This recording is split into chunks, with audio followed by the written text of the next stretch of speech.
The spaceship drifter was quiet. Only the soft hum of its engines filled the air. Dane Carson, a human cargo pilot, was doing a quick check of his supplies. He had just finished a delivery job and wanted to be sure everything was still in place. Before heading to the next station, he moved from crate to crate, his boots thudding against the metal floor. But suddenly, he stopped. There was a sound. Very faint crying. At first, Dane thought it was just the pipes groaning or maybe a coolant leak. But then he heard it again, soft sobs, like someone trying to stay quiet. He turned slowly, scanning the shadows behind the large crates in the corner of the cargo bay. He pulled out his flashlight and stepped forward. Then he saw her, a huge figure crouched between the crates, trying to hide. She was at least 8 feet tall, with long limbs and silver blue skin. Her body was shaking. She held her arms around her knees, pressing herself into the corner. Her eyes widened in fear when the light hit her. "No! Please don't turn me in," she cried out, voice cracking. "I'm not hurting anyone. I just needed somewhere warm." Dane raised his hands. Hey, it's okay," he said calmly. "I'm not going to hurt you." She looked at him with deep, sad eyes. "You're human," she whispered, as if surprised. Double quotes, "Yes, and you're not supposed to be here," he replied honestly. "But you don't look like a threat." She stayed silent. Her eyes darted around like a trapped animal. Dane lowered his light. "What's your name?" She hesitated, then softly said, "Shava." "All right, Shava," Dane said. "How long have you been hiding here?" "A few days. Since your last stop at the mining station. I snuck in when the loading doors were open. You've had no food, no water?" She nodded slowly. Dane looked at her again. Her clothes were torn and too small for her size. Her arms had bruises. She looked hungry and exhausted. "You need help," he said gently. "No," she said quickly, shaking her head. "I just need to rest. I'll leave at the next port." "Please, don't tell anyone. They'll send me back." Dane frowned. "Send you back to who?" "My people," she whispered. "They said I was broken, useless, too big to breed, a waste." Dane's jaw tightened. "That's not right." "They left me behind," she said, voice trembling. "They didn't want a female like me. No male wants a mate this size. I was born wrong." There was silence. Dane walked to the corner and sat down a few feet from her. "Listen, Shava," he said. "I don't know much about your world, but where I'm from, no one deserves to be treated like that." She stared at him, unsure. "Do you want food?" he asked. Her eyes lit up slightly, but she didn't answer. Instead, her stomach growled. Dane stood. "Wait here." He came back minutes later with a warm ration pack and a bottle of water. He handed it to her slowly, like he was feeding a scared animal. Shava took it with both hands and began to eat carefully, her eyes never leaving him. "You can stay," Dane said. "Just for now, but we have to be careful. If someone finds you, they'll ask questions." She looked at him in disbelief. "You're letting me stay?" "For now," he smiled. "But if you try to eat me in my sleep, I'll be very upset." A tiny smile pulled at her lips. "I don't eat humans." "Good," Dane chuckled. "Then we're going to get along." "Just fine." She ate slowly, savoring every bite. It was clear she hadn't eaten in days. Dane leaned back and watched her. There was something about her. Yes, she was big, taller than any woman he had ever seen. But there was a gentleness in her movements, a sadness in her eyes that made his heart ache. When she finished eating, she leaned her head back against the wall and closed her eyes. "You can sleep here tonight," Dane said softly. "I'll check on you later." She opened one eye. "Why are you being kind to me?" He paused. "Because someone has to be," he answered as Dane left the cargo bay. He couldn't shake the image of her curled up behind those crates, trying to make herself small, trying to disappear. He knew right then. This wasn't just another space job. This woman, this alien, was running from something terrible. And somehow, Dane had just become part of her story. Shava woke to the smell of something warm. Her eyes opened slowly. For a moment, she forgot where she was. Cold. Metal walls, soft hum of engines. Dim lights above. Not the prison camp. Not the breeder facility. Then she remembered the human. Dane. She sat up quickly, expecting guards or shouting. Instead, she saw something strange. A bowl. A steaming bowl of soup sitting gently on a crate beside her, with a spoon beside it, and a folded cloth. A message written in a shaky hand on a datapad. Didn't know what you eat. This is safe. I'll be back soon. Dane. Her hands trembled as she touched the bowl. The heat stung her fingers, but she didn't let go. She hadn't touched real warmth in so long. No one had ever made her food before. Not even her own mother. Dane stood at the bridge of the drifter, staring at the glowing screen. He had lied to port control. Told them there was a broken coolant pipe so he wouldn't have to unload right away. He needed time to figure out why a massive alien woman was hiding in his ship, and why the sadness in her eyes hit him harder than any blaster ever could. A voice buzzed from the terminal. An old friend. Dane, said Captain Brand through the comms. You look rough. What happened? Fight a Wookiee? Close, Dane muttered, forcing a laugh. You hauling anything illegal? Brand joked. Dane hesitated, then smiled. Not unless big blue women are on the list now. Brand laughed again. You know, some traders would pay big for rare alien breeds. Dane's smile faded. Yeah. Not this one, he said, cutting the call. Back in the cargo bay, Shava was sitting with her knees pulled up again, but this time her eyes were open. She watched the soup bowl like it was something magical. She took slow sips, her throat burning from the heat, but she didn't stop. She could still hear the words from her past. Too large. Wrong shape. Can't carry a child properly. A waste of genetics. She had heard it from the doctors, from the elders, from her own bloodline. She had been marked at birth as unfit. Her bones were too heavy. Her body too wide. Her fertility low. They tried to train her for servitude. Then labor. Then exile. And finally, they left her behind. But now, a stranger from another world had brought her soup. When Dane returned an hour later, he found her sitting up straight, holding the bowl gently. You left this for me, she said softly. Yeah, he nodded. Did you like it? She nodded. Once. I don't remember the last time someone gave me something just because. He walked over and leaned against a crate. You should get used to it, he said. I'm full of surprises. She blinked at him, confused. Why? Why? Not, you don't know me. I'm not even your kind. Doesn't matter, Dane shrugged. You needed help. I helped. Simple. She lowered her eyes. On my planet, the weak are left behind. The big ones, the broken ones. We're not seen as worthy, especially not for breeding. He sat down across from her. You keep saying that. Like being able to breed is the only thing that matters. She looked away. Where I come from, it is. Where I come from, he said gently, kindness matters more. Shava was quiet for a long moment. Then she whispered, You're not like anyone I've ever met. He smiled. I get that a lot. Suddenly, the ship beeped. A new message flashed on Dane's control panel. Alert.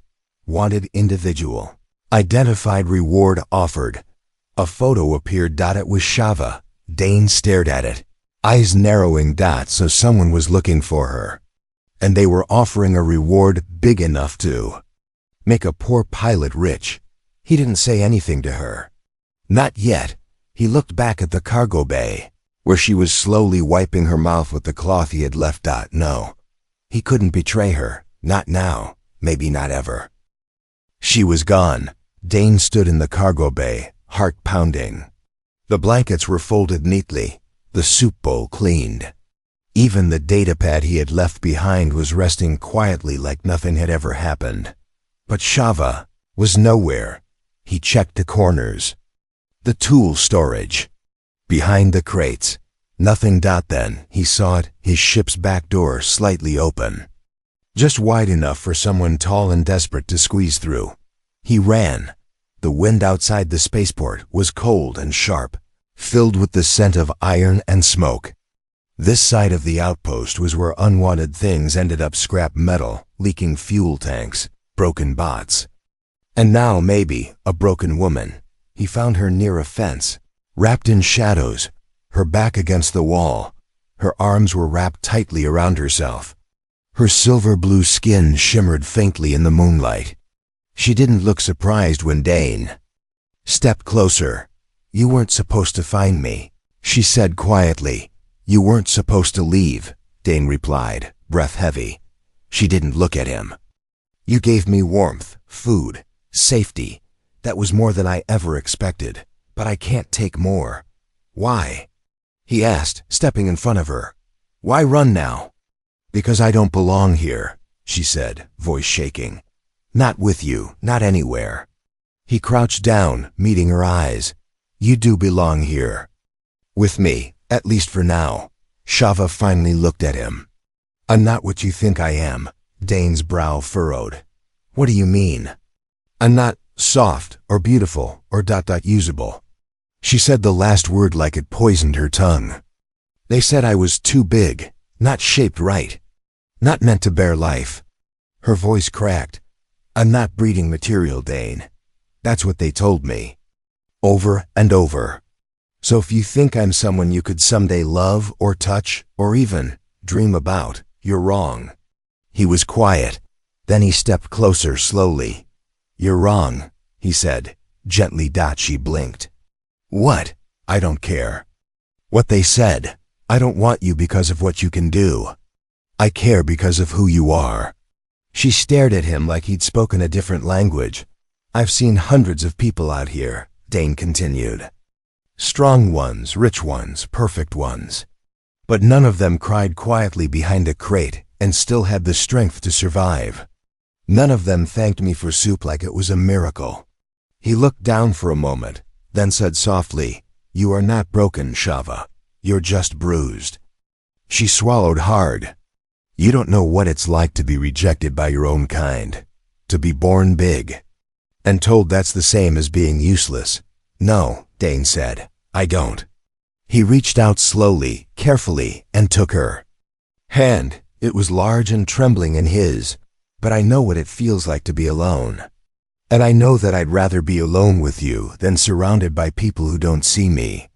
Tears welled in her eyes again, but this time she didn't look away. "You're strange, human."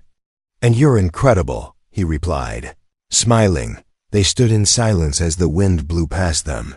Then he said, "Let's go back inside, before we both freeze to death." She hesitated, then nodded. But as they walked back to the ship, Dane's thoughts weren't calm. He hadn't told her about the bounty. He hadn't told her someone powerful wanted her found, and the longer he waited, the more dangerous the truth became. The knock on the ship's outer hull was slow. Too slow. 3 dull thuds. A pause, then 2 more. Dane froze in the cockpit, eyes darting to the sensor screen. No alert, no docking request, just someone standing outside. He rose from his chair and walked to the internal camera feed. One tall figure stood near the loading ramp, wearing black armor, helmet sealed, a blaster across their back. Not a friend, not a traitor, a hunter, Dane muttered under his breath. Not now. In the cargo bay, Shava sat cross-legged on a mat he had made for her. She was learning how to use the datapad he had given her, typing slowly, repeating human words aloud to herself. She didn't know someone was looking for her, just outside. She didn't know that her face, her exact face, was now spread across bounty networks in 3 systems. But Dane did. He walked down the hallway to her, forcing a calm look on his face. "There's someone outside," he said. She looked up, alarmed. "Who?" "Just Stay back. Don't make any noise, all right? She nodded, fear already tightening in her chest. At the airlock, Dane opened the outer door halfway, just enough to show his face. The figure didn't speak at first. Then a voice, deep, cold, modulated through the helmet, spoke. I'm looking for a target. Female, large build, silver blue skin. Escaped from the Haraz breeder facility last week. You seen anyone unusual? Dane shook his head casually. Nope, just cargo crates and old wiring. The hunter tilted their head. Scanner. Picked up abnormal life signs from your ship. Could be my old engine core. Glitches all the time, Dane said, keeping his tone light. The bounty hunter paused, then reached into their pouch and pulled out a small HOLO projector. A red light flickered to life, and Shava's face appeared. The projection spun slowly. Her face looked younger, cleaner, marked. Subject, Shava 117. Status, rejected. Breeder, reward, 50,000. Units, dead or alive. Dane's stomach twisted. Big reward for something like this, the hunter said. Strange, huh? Not even fertile, they say, but someone still wants her badly. Dane raised an eyebrow. Weird galaxy, huh? The hunter stared at him for a long moment, then said, if you see anything, call me. They dropped a small card at his feet, turned, and walked away into the smoky night. Back inside, Dane locked the airlock and returned to the cargo bay. Shava was no longer on the mat. His heart skipped. Then he saw her standing by the crates, arms wrapped around herself again, her face pale, her eyes full of tears. She had heard everything. The reward, she whispered. 50,000. Shava, you should have given me to him, she said. That's more than your ship is worth. That's more than I'll ever be worth. Stop, Dane said, stepping closer. She backed up. They want me dead, and they're willing to pay for it. They won't find you, Dane said, voice firm. I'm a mistake, she cried. That's why I was made in the first place. A breeder template that failed. Now they want to clean up their mess. Dane shook his head. You are not a mistake. You're not a lab product. You're not a failed blueprint. You're a person. And you're mine to protect now. Shava's hands shook. But why, Dane? Why would you risk everything for me? His voice softened. Because I don't see what they see. I don't care about their labels. I see you, Shava. I see the way. You still smile when you learn a new word. I see the strength in you when you hold back tears just to be polite. I see someone who deserves better. She looked away. You don't have to fix me. I'm not here to fix you, he said. Gently, I'm here to stand with you. That night, Shava couldn't sleep. Every sound made her flinch. Every shadow reminded her of the hunter's cold eyes. But when she finally rested, she wasn't alone. Dane sat nearby, silent, watching over her like a guard. He had made his choice. Now, no matter what came next, he would fight for her. Even if the whole galaxy came knocking. The credits were real, stacked neatly in a black case, glowing with blue light. Enough to buy a brand new freighter. Enough to leave behind the dust, the danger. And the girl hiding in his ship. Dane stared at the case, jaw tight. His fingers switched, but not from greed. From guilt. Across the table, the man who placed the case was clean, smooth, polite. A perfect corporate face. Thin glasses, spotless uniform, soft voice, but eyes cold as space. You haven't seen her? The man asked calmly. No, Dane lied, just like he had yesterday. Haven't seen anyone matching that face. The man smiled like he didn't believe a word. We know she's aboard your ship, Mr. Carson. Dane's spine stiffened. She left a trace, the man continued. Biothermal residue. Footprint indentations. Even your engine logs show extra weight on takeoff. Dane didn't reply. We're not here to arrest you, the man said, gently pushing the credit case forward. We just want the girl. She is defective, dangerous to our image. She was never supposed to escape.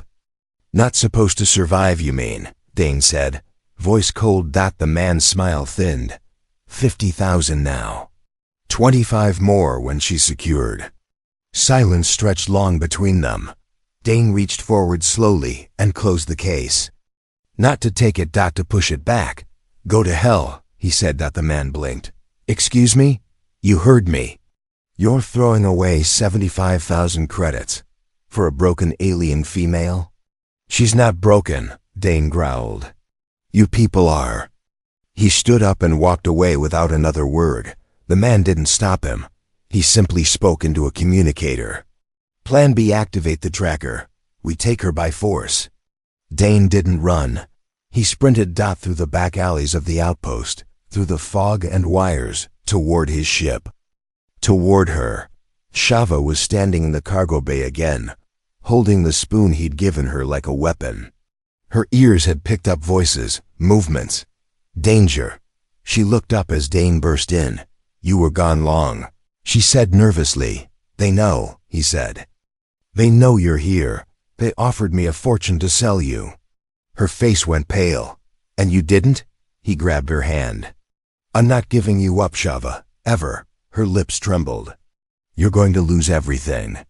I'd rather lose everything than lose you. The engine roared to life. The drifter shot out of the outpost docking bay seconds before corporate troops arrived at the platform. Dane ignored every warning on the screen, pushed the thrusters past safety levels, and punched into deep space. Shava held onto the wall, watching him as the stars became streaks of light. You could have been rich, she whispered. I'd rather be poor and free, he replied. And I want you free too. But I'm not normal, Dane, she said, sitting down as the ship leveled.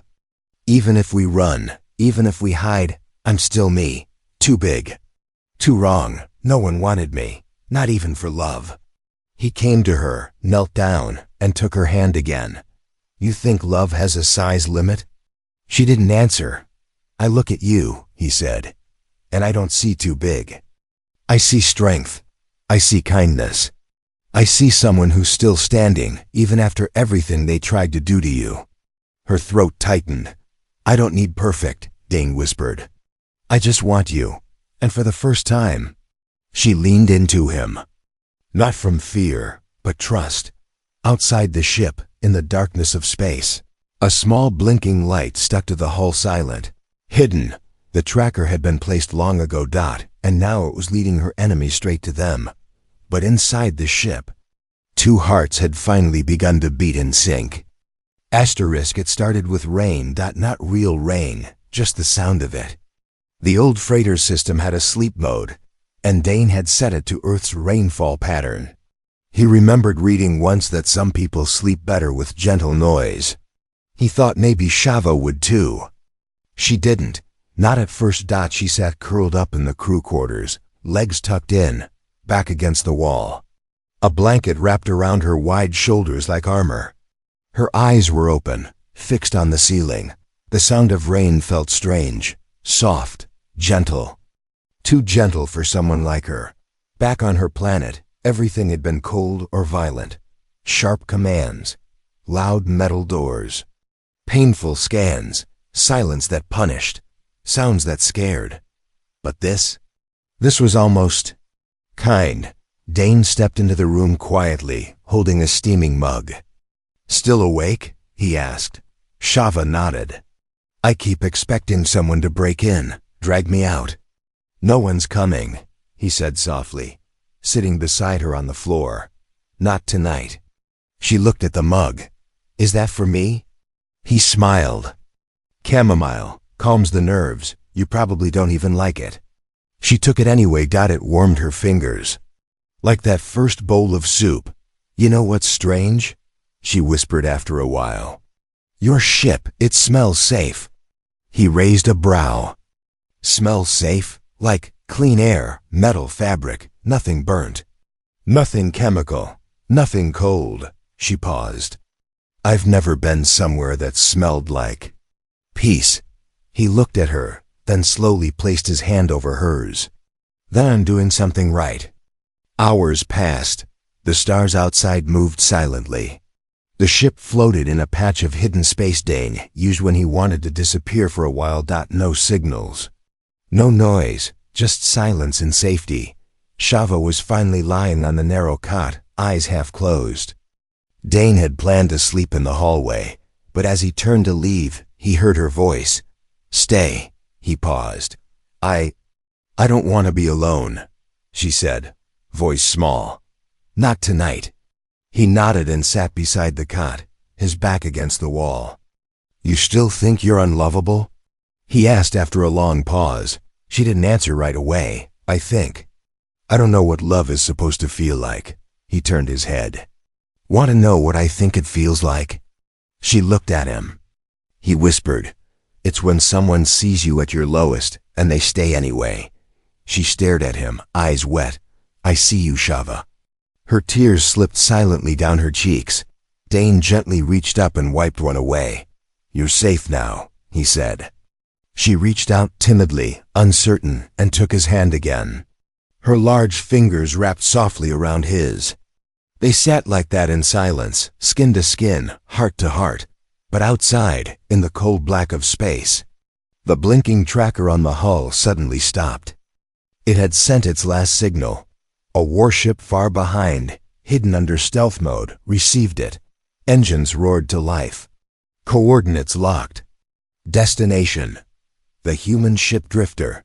They were coming, and they were not coming to talk.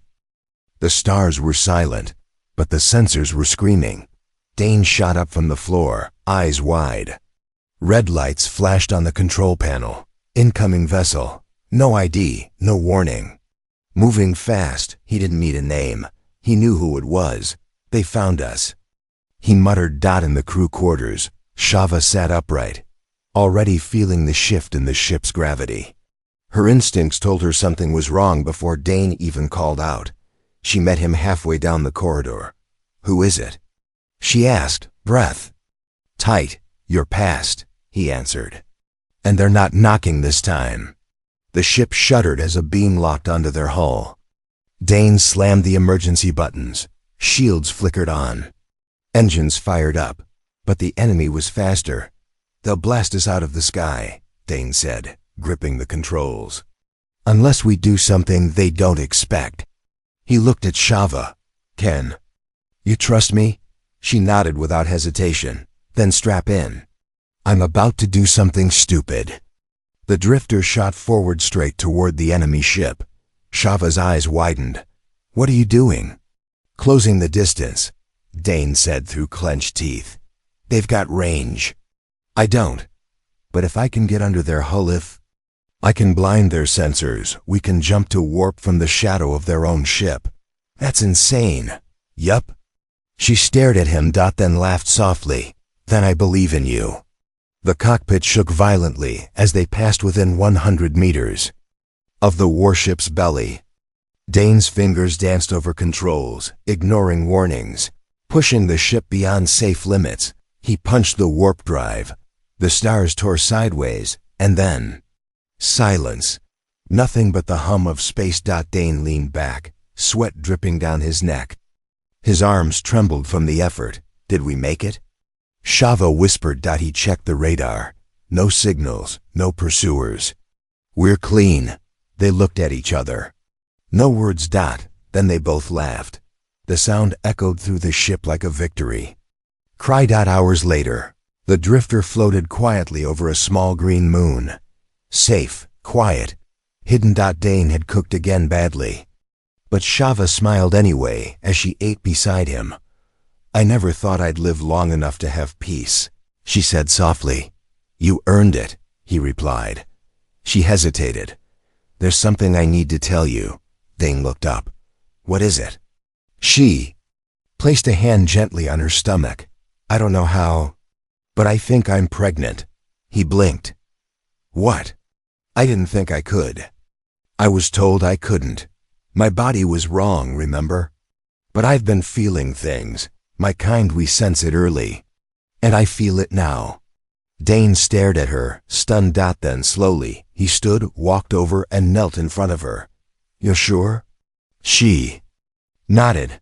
I'm carrying your child, Dane. His hands reached for hers, wrapping around them tightly. Too big? Not for my heart, he whispered. And not for our child either. Tears welled in her eyes again, happy ones. I thought I was built wrong, she whispered. You were built for this, he said. For love, for strength, for a future. They held each other as the stars turned slowly outside. She wasn't. Just safe now, she was wanted. She was loved, and soon she would be a mother.